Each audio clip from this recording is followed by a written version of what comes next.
राहुल गांधी के तेवर से बात बिल्कुल साफ थी। बकौल राहुल गांधी, मोदी सरकार पिछड़े वर्ग की महिलाओं से उनका अधिकार क्यों छीन रही है? आखिर क्यों ये नारी शक्ति वंदन अधिनियम जो सामने आया है उसके जरिए ओबीसी महिलाओं के साथ या पिछड़े वर्ग की महिलाओं के साथ जो है नाइंसाफी की जा रही है? और राहुल गांधी ने इस बात को रखने के लिए मिसाल दी मोदी सरकार के 90 सचिवों की। वो 90 सचिव जो ये देश चलाते हैं, बकौल राहुल गांधी, ये वो 90 सचिव हैं जिनमें से सिर्फ 3 ओबीसी समुदाय से है। राहुल गांधी ने कहा कि इनमें से 3 जो ओबीसी के हैं उनके पास इस देश के बजट का सिर्फ 5% है, जिससे पता चलता है कि पिछड़े वर्ग के प्रति इस सरकार की क्या नीति है, बावजूद इसके कि प्रधानमंत्री नरेंद्र मोदी जो हैं वो ओबीसी समुदाय से आते हैं। राहुल गांधी ऐसा क्यों कह रहे हैं आपको समझना होगा, क्योंकि राहुल गांधी पर जब भारतीय जनता पार्टी ने हमला बोला था और जब उन्हें 2 साल की सजा सुनाई गई थी मानहानि केस में, तब प्रोपेगेंडा क्या चलाया गया था? प्रोपेगेंडा यह चलाया गया था कि मोदी सरनेम को चोर शब्द से जो राहुल गांधी ने जोड़ा था, उन्होंने कहीं ना कहीं ओबीसी समुदाय का अपमान किया था। जबकि आप भी इस बात को जानते हैं कि राहुल गांधी का हमला ओबीसी समुदाय पर नहीं था। राहुल गांधी ने हमला बोला था मेहुल चोकसी पर, नीरव मोदी पर, ललित मोदी पर और स्वयं प्रधानमंत्री नरेंद्र मोदी पर। आज राहुल गांधी ने इसीलिए ओबीसी वाला मुद्दा उठाया, इसलिए उन 90 सचिवों की बात की। उन्होंने कहा कि सरकार जातीय जनगणना से डरती है, मगर फिर भी राहुल गांधी ने सरकार को एक समाधान दिया। उन्होंने कहा कि हम तैयार हैं, आप तैयार हैं, अभी आज महिलाओं को आरक्षण दीजिए। इसका अर्थ क्या हुआ दोस्तों? इसका अर्थ यह हुआ कि अगर भारतीय जनता पार्टी तैयार है, अगर कांग्रेस तैयार है, तो क्यों ना महिलाओं को विधानसभा और लोकसभा में आरक्षण जो है वो आज दे दिया जाए, 2024 के लोकसभा चुनाव से पहले दे दिया जाए। और जातीय जनगणना या जनगणना और परिसीमन या डिलिमिटेशन, वो प्रक्रिया अपने वक्त से होती रहेगी, क्योंकि इस वक्त जो नारी शक्ति वंदन अधिनियम आ रहा है उसमें साफ तौर पर लिखा हुआ है कि महिलाओं को आरक्षण मिलेगा जनगणना के बाद और परिसीमन के बाद। यह पूरी की पूरी प्रक्रिया दोस्तों 10 साल लगा सकती है। यानी कि कहीं ना कहीं राहुल गांधी ये कह रहे हैं कि सरकार ने एक शिगुफा छोड़ दिया है, मगर इसके जरिए ना महिलाओं को आरक्षण मिलने वाला है और साथ ही साथ ओबीसी महिलाओं के साथ यह सरासर नाइंसाफी है।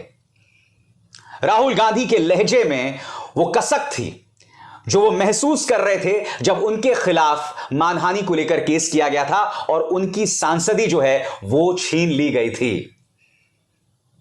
आज ट्रांसफर ऑफ पावर का भी राहुल गांधी ने बहुत दिलचस्प जिक्र किया, उसकी बात मैं कुछ देर बात करूंगा। दोस्तों, मैं आपके सामने एक बहुत दिलचस्प बात रखना चाहता हूं।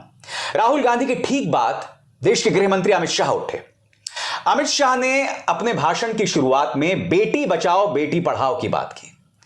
वो इस बात का जिक्र भी करते रहे कि महिलाओं को उनका हक देने में प्रधानमंत्री नरेंद्र मोदी का हाथ है। इस नारे का उन्होंने हवाला दिया और साथ ही जब प्रधानमंत्री गुजरात के मुख्यमंत्री हुआ करते थे, तब उन्होंने महिलाओं को किस तरह से सम्मान, उनका स्थान दिया, उसका जिक्र किया। मगर आप जानते हैं एक बहुत अजीबोगरीब चीज हुई। जब यह बात अमित शाह कह रहे थे, तब कैमरा इस तरह से पैन होता है और कुछ देर के लिए आप देख पाते हैं बृजभूषण शरण सिंह को, भाजपा का वो विवादास्पद सांसद जिसके खिलाफ हमारी वीर बेटियों ने, हमारी खिलाड़ी बेटियों ने आरोप लगाया, जिसके खिलाफ 2 FIRs दर्ज हैं, जिससे पुलिस ने अब तक सिर्फ पूछताछ की है, जिस पर गंभीर आरोप लगे हैं यौन उत्पीड़न को लेकर। वो खुलेआम बैठ रहा था और जब बेटी बचाओ बेटी पढ़ाओ की बात अमित शाह कर रहे थे, आप जानते हैं उस वक्त उनके चेहरे पर मुस्कान थी, बृजभूषण शरण सिंह के चेहरे पर मुस्कान थी। यही वजह है कि टीएमसी की सांसद ने भी यही कहा था कि अगर हिम्मत है तो बृजभूषण शरण सिंह पर कार्रवाई करो, ये बातें तो होती रहेंगी। इसीलिए सत्ता पक्ष की बातें बहुत हल्की और बहुत सतही होती हैं। जब भारतीय जनता पार्टी की तरफ से पहले स्पीकर निशिकांत दुबे होते हैं, जिन्होंने एक सांसद महुआ मोइत्रा और एक विधायक दीपिका पांडे को नगर वधू यानी कि वैश्या करार दिया था, तो भारतीय जनता पार्टी की महिला सम्मान पे बात ढकोसला, हल्की, खोखली सुनाई देती है। जब देश के गृह मंत्री अमित शाह भाषण दे रहे थे तो उनके पीछे उनके मंत्री टेनी बैठे हुए थे, वो टेनी जिसके बेटे ने कुचल दिया था हमारे किसानों को, क्योंकि कानून व्यवस्था तो सीधे तौर पर महिला सम्मान से जुड़ी हुई है ना। आज एक एक शब्द खुद भारतीय जनता पार्टी को एक्सपोज कर रहा था और यही बात राहुल गांधी कहने की कोशिश कर रहे थे। उन्होंने 1947 की भी याद दिलाई कि 1947 में जब सत्ता का ट्रांसफर हुआ था, सत्ता का स्थानांतरण हुआ था, तब अंग्रेजों ने कहा था कि यह सत्ता हम किसको दें। उस लहजे में, अंग्रेजों के लहजे में एक अहंकार था। तब उस वक्त हमारे स्वतंत्रता सेनानियों यानी गांधी, नेहरू, पटेल, आजाद, इन तमाम लोगों ने कहा कि यह सत्ता, यह ताकत दीजिए इस देश के हाथों में। बकौल राहुल गांधी, कांग्रेस की नीति रही है कि हमने जितनी भी चीजें की हैं, हमारी कोशिश रही है कि हमारी तमाम नीतियों के जरिए हम जनता के हाथ में ताकत दें। मगर भारतीय जनता पार्टी की सोच बिल्कुल उलट है। वो हर जो काम करती है वो लोगों से ताकत छीनना चाहती है। इसीलिए राहुल गांधी ने नारी शक्ति वंदन में ओबीसी महिलाओं के साथ जो नाइंसाफी हुई है उसका जिक्र उन्होंने किया। इसीलिए उन्होंने 90 सचिवों में सिर्फ 3 ओबीसी सचिवों के मुद्दे का जिक्र किया कि यह तो भारतीय जनता पार्टी की सोच है। ये लोग ना पॉलिसी प्लानिंग में, नीति निर्धारण में ओबीसी को स्थान देते हैं, नंबर 1। नंबर 2, नारी शक्ति वंदन को लेकर बिल लेकर आ रहे हैं, मगर ओबीसी महिलाओं का नामो निशान तक नहीं है। उल्टा ये प्रक्रिया इतनी लंबी खिंच जाएगी, इतनी लंबी खिंच जाएगी कि शायद 10 साल से ज्यादा वक्त लग जाए। इसीलिए राहुल गांधी ने ट्रांसफर ऑफ पावर की बात की। कहीं ना कहीं राहुल गांधी इस बात का इशारा कर रहे थे कि जो नारी शक्ति वंदन जो अधिनियम है या जो बिल है या महिला आरक्षण बिल जो है, यह सही मायनों में औरतों के हाथ में ताकत नहीं देता, क्योंकि इससे देश के पिछड़े वर्ग की महिलाएं जो हैं वो पूरी तरह से वंचित हो जाती हैं।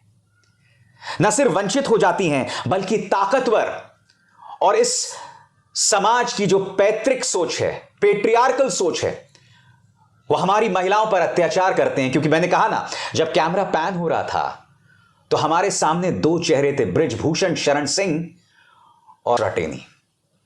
एक मंत्री, एक सांसद जो खुलेआम चुनौती दे रहे थे प्रधानमंत्री नरेंद्र मोदी के उन नारों को कि बेटी बचाओ, बेटी पढ़ाओ।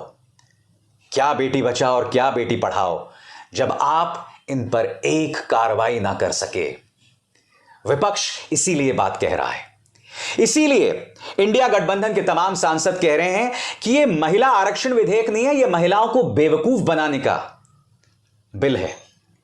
क्योंकि आपने मीडिया के जरिए शगुफा छोड़ दिया है, एक माहौल बना दिया, देखो महिलाओं को आरक्षण मिल रहा है, आरक्षण मिल रहा है। मगर हकीकत यह है कि वो जो 2 क्लॉज हैं, जनगणना और परिसीमन वाला, आरक्षण नहीं मिलने वाला है 2024 में। इसको बहुत वक्त लगने वाला है। यह बात ना बीजेपी आपको बता रही है, ना गोदी मीडिया आपको बता रहा है।